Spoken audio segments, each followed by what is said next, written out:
in and of itself is lacking the one thing that makes a performance come to life.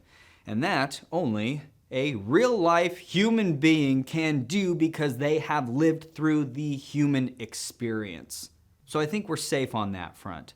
So I put a lot of thought into this because obviously this is relevant to me and I would assume all of you. And it is a valid question and concern.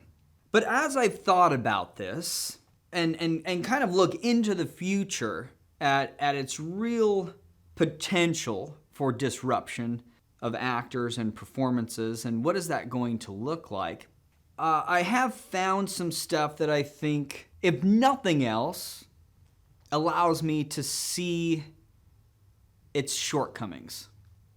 AI's shortcomings of its ability to fully replace the actor. And I want to talk through those things with you guys right now. One is just the visuals of it all. It can look just like an actor. It could sound just like a real person. And so you're going to get something that audibly and visually might play. It'll sell.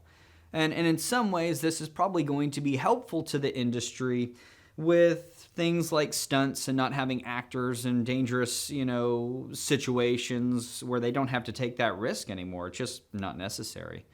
And then scenes maybe where actors feel uncomfortable in it, and that might be an intimate scene or something like that. And it's like, well, maybe those scenes don't exist in the same way anymore. Then there's a couple other things. One is just, could it play? But then there's, do we want to go watch it? Like if you knew that an entire film or whatever was completely done with AI, there was no actors involved in that process, at first you might be like, well, that'd be kind of interesting. I want to see what that's about. And you go watch it. We would consume that to some extent. But would we have an interest in watching everything if we knew that there was no skin in the game that way?